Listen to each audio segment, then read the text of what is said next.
Hi there, my name is Gemma. I am a community manager for Raw Fury, which is the proud publisher of NORCO. NORCO is a Southern Gothic point-and-click narrative adventure game that's set in a distorted, futuristic version of South Louisiana. It's developed by Geography of Robots, and it actually won the first ever Tribeca Festival Games Award last year, so it's pretty exciting to finally get the opportunity to play it. So we're here today to celebrate the launch of the demo, Act 1. It's the entirety of Act 1 of the full game that is being released, but I'm just going to play a little bit of it to give you a taster. And honestly, I just want to get stuck in. This kind of game is so up my street. I love point-and-click adventures. I love stories about like dystopian America for some reason. And I'm just really excited to get started, so come along with me and see if you like it. So let's go ahead and start a new game. NORCO, Louisiana. Shield hid the stars behind halogen and flame projected onto the sky every night. There was no such thing as silence. The noise never went away. The refinery exhaled an endless sigh. I still can't sleep without that sound. In your dreams, the towers were grand cathedrals, places of worship. The swamps hid behind mirrors like spies. The birds transformed into radiant spheres and traced omens above the highway blight. You spent your adolescence sleepwalking between little devastating rituals. Though Blake pleaded, you decided to leave. I knew he'd get over it. He never did. You caught out on a grainer to Chicago and onward to the West Coast. You'd never left Louisiana and thought you'd never return. You thought the ghosts of the lowlands wouldn't find you hiding along the road.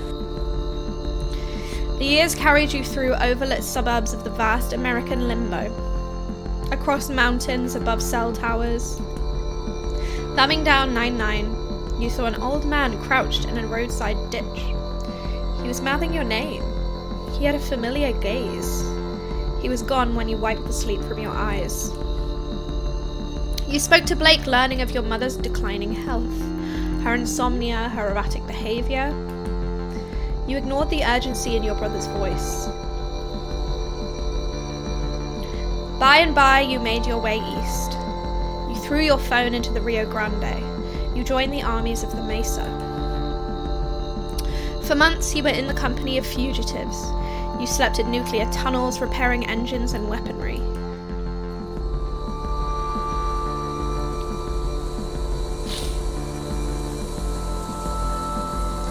The war was a meme that set Albuquerque on fire. You escaped while the foot soldiers of a pop-up junta bloodied the parched land. While hiding in the berth of a freightliner, I slept. You slept easily as the truck shuttled through the plains. You called home from a landline in a motel somewhere beyond Texas. You knew from Blake's hello that your mother was already dead. You hung up, shouldered your bag, and returned to the highway. 5 years had passed. The ghosts were calling you back home.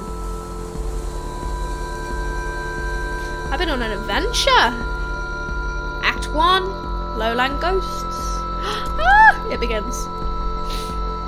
Already the visuals are just insane. You awake from a delirious dream to find yourself in your childhood bedroom. Monkey watches you from the corner. I love Monkey already. Monkey, your best friend, a childhood gift. You conversed with him often as things got difficult, but then you left. He sat here for 5 years collecting dust. 5 years. His eyes fill with anger as he challenges you to return his gaze. Staring Contest Part 1, Glyphs. Glyphs will appear on the screen and flash in a specific sequence. Once the sequence is complete, you must select the glyphs in the correct order to match Monkey's gaze. Ready? Hell yeah.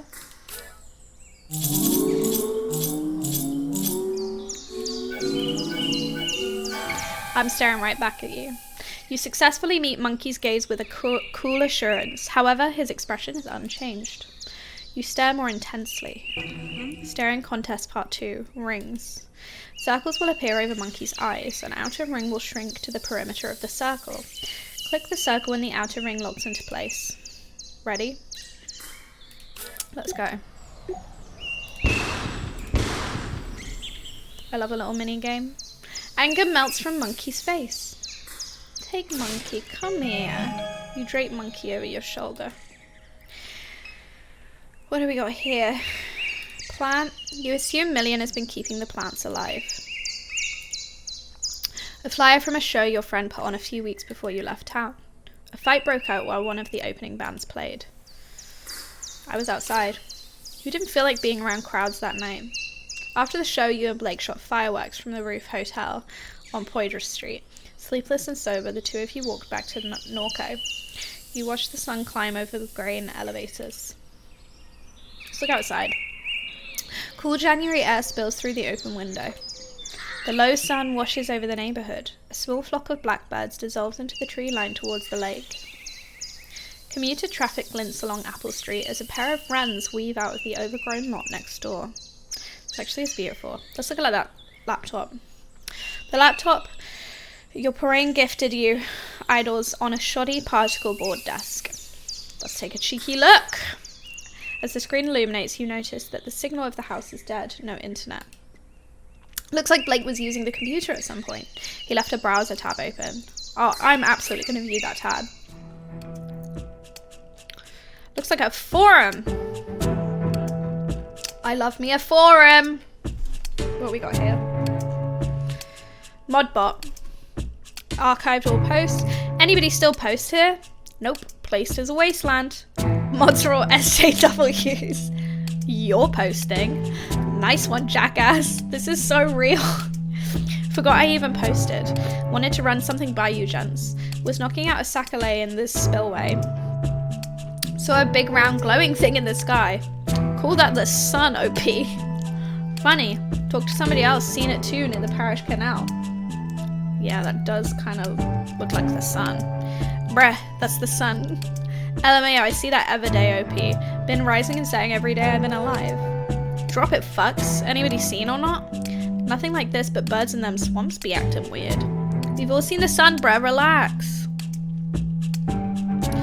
Looked like it was made of glass, maybe? Would glow real bright, then not at all. Move fast. Best pick I could get. All kinds of shit been happening out that way. Get some sleep, OP. Need cash fast? Install Quack Job. Lol, the fuck kind of name is Quack Job? Just like the name sounds, full of lunatics. App's a way of getting you to join a cult. Worse than them people living in the mall in Kenner. You can't trade that coin they use on hardly any exchanges because everybody knows it's a goddamn Ponzi scheme. Mods won't do anything about shills, but they'll ban you on the spot for using a naughty word. Place is a joke. ClearNet's nothing but celebs, libs, and bots. Seen this exact thing, OP, still there, seen at the base of the upper suction. I love it when people portray the internet correctly. It's too much for me to handle. Okay, so we can navigate down here into the living room. What do we got here? My mind. Me. You. We're traveling through the Midwest. The freight cars rattled in the cold dusk as you crouched on the grainer porch. The cell towers peeked over the flat countries, translating the notions of the world. The lights of suburban Memphis, the fences, the traffic, the stark shadows under a lavender blanket of clouds. Afraid, tired, silent, and alert at each terminal, you watch the night decay for miles. Okay, I don't want to do too much of this because I feel like you guys also need to enjoy that for yourself. But it looks like you process your memories. Let's go into the living room. What do we got here then? Photo album. A family photo album. Let's take a look. Yellowing pages of disposable photographs. Your grandfather. A peculiar look in his face, impossible to read. Your mum staring at Blake through the obscure lighting. He's dressed as a vampire, tugging at someone's waist. Pleated khaki shorts. A photo labelled Duck. Scene of a barbecue on the lakefront. The man at the centre points playfully at the camera, his face obscured. Turn the page and there's Blue. Your father, though you've never thought of him that way. His skin stained by the sun, a canister of dip shoved into his front pocket. His easy smile, his knowing eyes. You set the book aside. Memories of sleepless twilights, the dull refinery hum and the red halogen half-darkness. Your mum sitting here staring through the window. There was a tension in her demeanour on those nights, as if you were interrupting some urgent and obligatory task. You'd continue to the kitchen with no words exchanged. I thought she hated me. She was thinking about Blue. She barely knew you were there. Sheesh, the writing in this is so good. I can't even... You turn on the television. A chaotic distortion of your mother's memories flash before you. Let's take a look.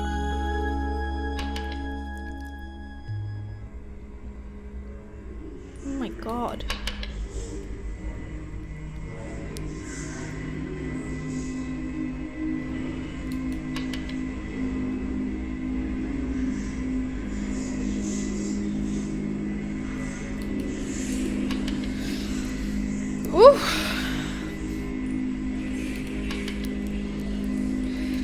Right. What we got out here? Front yard. Let's move into the kitchen. Your mum's painkillers are spilled across the kitchen table. Backyard. Million! Million sits in her characteristic slouch, lost in thought.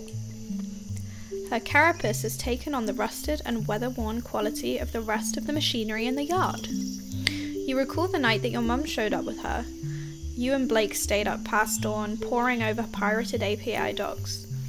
Her ragdoll mass was slumped on the floor as you wrote the routing procedure. You wonder if such memories hide behind her constellation of eyes. The robot regards you casually. Let's chat. Okay, you're awake.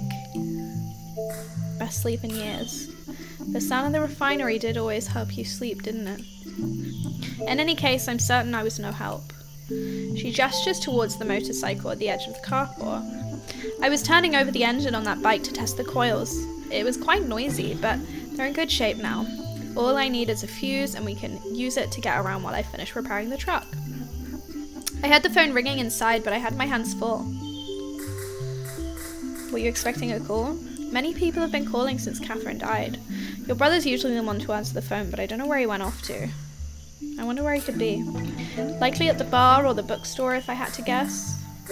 Where can we get a fuse? The gas station just up the road has them, but you may have to persuade Troy to let you in. Why would so many people be calling? Your mother left behind a lot of loose ends. From what little I know, I gather she was conducting research for a collector in Metairie. I sense that many people would like to acquire that data. I was unaware of where she's hidden it. Perhaps Blake knows its whereabouts? Okay. Again, I am going to leave some of those other conversations for you guys to investigate yourself. Let's take a little look around. A disintegrating crab net. Blue taught your mum how to make these, and your mum taught you.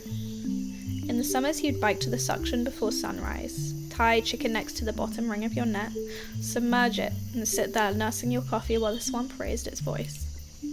You'd come home with a dozen or so crabs snapping and writhing in a burlap bag. You assume your mum hadn't been out on the water much this past year. This truck was your grandfather's.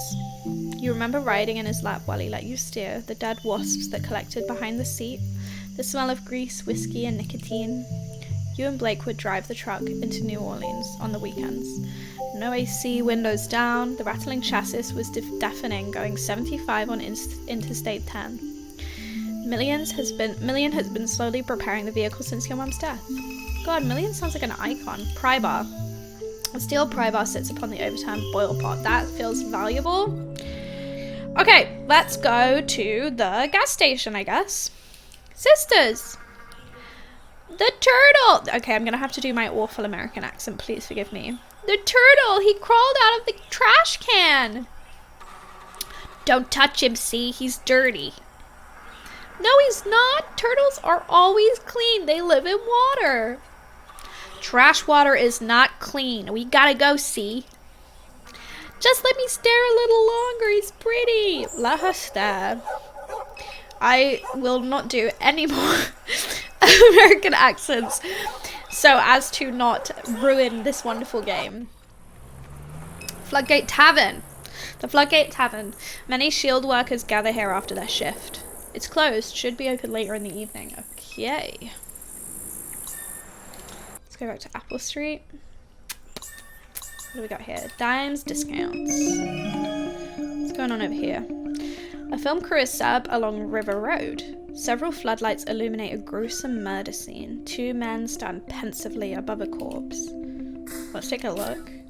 As you near the set, a small, energetic man jumps from his chair. Attention, dumbass! I said I wouldn't do any more American. Can't you see we're trying to shoot here? What are you filming? It's a detective drama called None of Your Goddamn Business. Any other questions?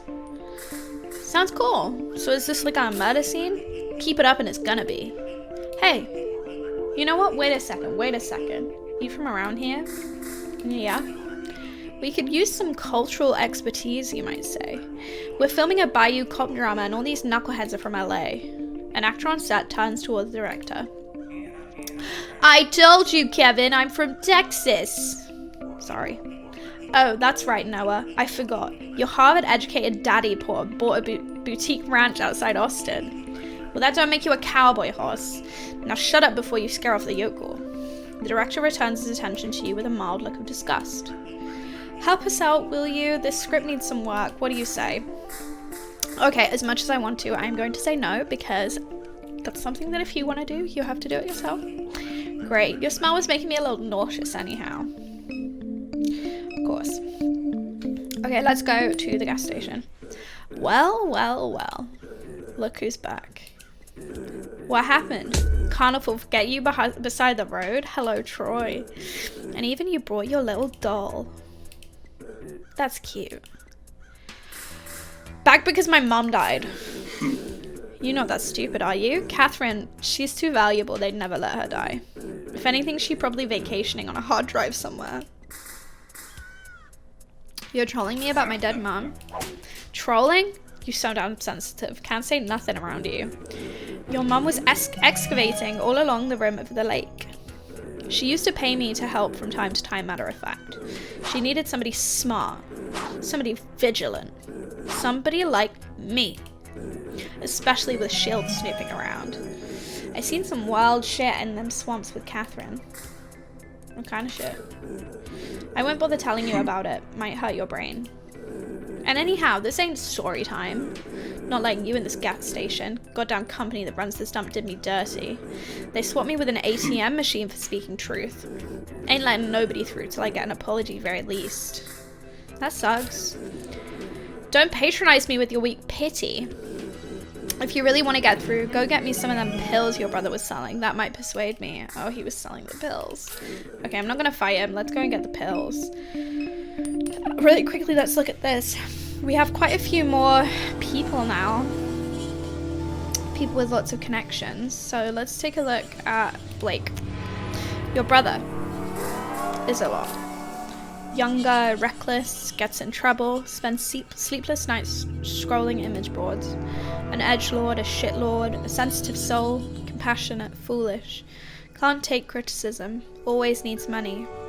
Tries to help those he loves, but often makes things worse. Insecure, dysmorphic, constantly checking his reflection, always seeking validation. Was terrified of you leaving, and now he's terrified of you dying. When I think of him, all I feel is guilt and obligation. No love or anything like it. He's oblivious. Your grandma once said that she didn't expect much from Blake. She said he was short-tempered, oblivious, and couldn't focus. Blake was sitting in the chair across from her, staring down at a tablet. After she left the room, you asked him how he felt. I feel fine, he said. Why? Because of what Gran said, you responded. He looked confused. What did she say? He's oblivious. So that's cute. So you can kind of tease out your memories of all these people as well as yourself. Okay, let's go back home and grab the pills.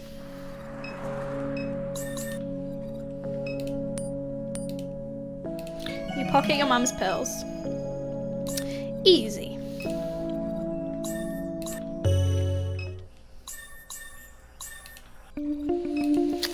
Okay, I have your pills. Well, well, well. Got me them pills, only way you're getting through. Yeah, here you go. Smart move. I'll let you cross the picket line this time, punk. Oh, so many evenings spent watching the traffic pass by this gas station. Little has changed.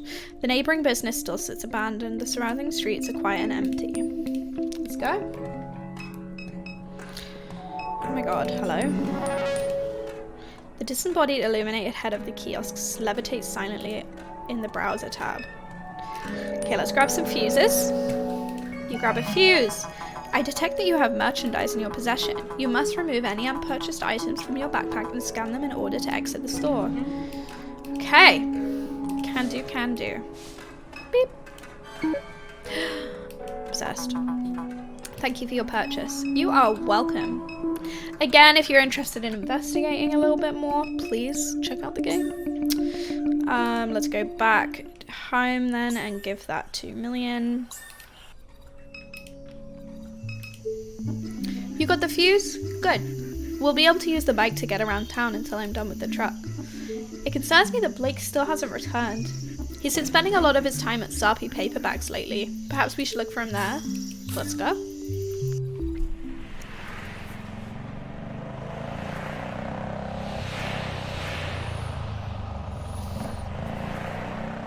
The sky bleeds a colour you knew as a child. Airline Highway passes beneath your feet. Million has joined your party. Interact with party members by clicking their portraits in the party menu. If you're stuck, they may be able to help. Million shouts over the wind. The bike runs much better now. You can use it to get around during your visit. Okay.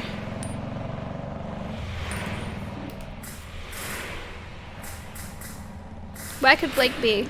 He spends much of his time at Sarpy Paperbacks. Perhaps we should check there. How's Blake been? The year you left, Blake became uncontrollable. His behavior troubled Catherine deeply. He was beginning to remind her of your grandfather. After he was expelled from Destrahan, he began running drugs into the parish. He made himself many enemies. He put those things behind him after her illness, but now that she's gone, I'm uncertain what to expect. I should have stuck around. Perhaps. I'm sorry for leaving.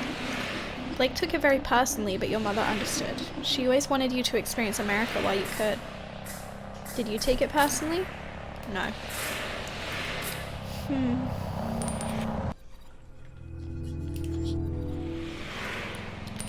Okay. Here we go, Sarpy books. Ooh, some teens! I don't want to bother the teens. I guess I could bother the driver. Started doing this rideshare thing a few weeks ago. Kinda hate it. Why? Pays like shit. Spending hours a day making small talk with randos is making my brain melt. Nearly broke an axle driving over a pothole in Holly Grove. This is my grandpa's car. If I trash it, he'll kill me. Drove anyone interesting? There's all types around here. Some guy I drove out to the middle of the swamp. It was like 2 in the morning. Asked me to wait. He got out, took off his clothes, jumped in the bayou, came back up a minute later, toweled off, got back in. With a bag. Found that to be pretty fucking weird. I don't know. And a while back I drove some lady out to the medical district. She was an odd one. Seemed kind of sick. Asked me all kinds of questions. Do I ever pick up random signals on the radio? Weird shit like that. There's just all types. Let's talk to the teens then. Where this dog came from, bruh? Dunno. She's been sitting here for a while. You seen her eyes? Them eyes are something, bruh. Okay, let's go. Hello? Kitty! You wonder how anyone could read in this dim and cluttered bookshop. As your eyes adjust, you see Blake's childhood friend Erica waiting behind the counter to greet you. Okay. And Million, when did you get back to town? I've been in Norco for quite some time. Perhaps you are misremembering Erica. Weird, I guess so. But anyhow, okay, you're looking rugged these days, old friend. Heard you ran into Troy. That guy, my god, he's such a clown. I was keeping up with your travels online, but I haven't seen you post in a while. I tossed my phone in the Rio Grande. I respect that. It seems more and more common these days. I've been avoiding my phone as well. Helps that the connection's been so erratic. Been hearing of people chopping down cell towers, tearing fiber cables out the ground, trying to rip the internet apart. She nods into the ensuing silence. Back because of your mum, huh? Yeah. I'll miss the hell out of that woman. Oh yeah? I know it wasn't always easy between you two. I was around for some of the arguments. Blake would say she was a great person, but a terrible mum. I hope you and your brother can find some comfort. That means a lot, thank you. Of course, I lost my dad a while back, also to cancer. He was a mean bastard. Picked up my sister and threw her one time, ended up giving her a concussion. I couldn't wait for him to die, and when he did, I danced. But as the years pass, I find myself thinking about him more. It feels good to hear stories about him. It's always complicated with this shit. Never easy. I worry about your brother. Your mum's illness is taking a toll on him. I watched him slip back into some bad behaviors. Have you seen Blake? Yeah, I saw him just yesterday. He hasn't been around the house. He is not. He said he was heading to the Floodgate Tavern when I saw him. He may have gotten wasted. I know Coop let him sleep behind the bar a couple times. Did he know you were coming, Kay? You never mentioned it. Thought I'd surprise him. I'm sure he'll be relieved to see you. He's resisting help, but he needs it. If I hear from him, I'll tell him to find you. And I want a pet crouton! Ah! Oh wow, crouton usually bites strangers. He must like you. Okay, this game rules. This game absolutely freaking rules. Okay, I guess we go back outside. But I do hope Erica is correct and that Blake's absence is due to nothing more than another drunken night. My intuition leaves me with a sense something is wrong. Do you feel it too, Kay? Does something feel strange to you? Catherine.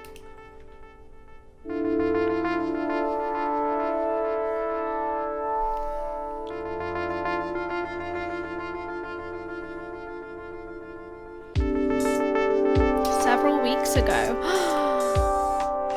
Ah, you get to play as Catherine, I guess? Greater New Orleans Neural Versioning Clinic. What brings you here tonight? I'm dying. The cancer has gotten everywhere. There are some things I'd like to leave behind. I understand. And you were referred by Mr. Richard? Duck. That's what everyone calls him. Yes, Duck. We've followed his branch with some interest. Who hasn't? I gather we'll be discussing this in more detail as things progress. For now, let's begin with a simple exercise. I'd like to talk about your earliest memory. It's of pine trees, yes? That's right. Tell me about them. They grew from the concrete and cracked the driveway. And the concrete broke into pieces. They made your father upset. He'd seen them and frown. He'd see them and frown. But he remained silent. He'd sit quietly in the truck, dissatisfied. I wouldn't say a word. Speaking in those moments made you a fool in his mind. Your father's house was safe. I wish I could have stayed, but he wouldn't have it. And that's why you married Blue. Yes, to have somewhere to go. We bought our little place on Good Hope Street. The whole thing was a mistake. When I told him I didn't love him, it was in my father's voice. I told him I never loved any man. Was it true? No. That was a difficult night for you. It didn't feel real. Why? I feel like this is getting into some serious backstory, and so do you know what? I think this might be a good time to end. I feel like this is a great opportunity for you guys to mold your own playthrough and experience the game for yourself. Please do not hesitate to check it out, and if it's your kind of thing, definitely give it a go. I am loving it. I think the writing is incredible, the visuals are so amazing, and I mean it's award-winning, so definitely worth investigating and seeing if it's your cup of tea. Thank you guys for giving us the time of day. It's amazing. So please, we hope you enjoy the game.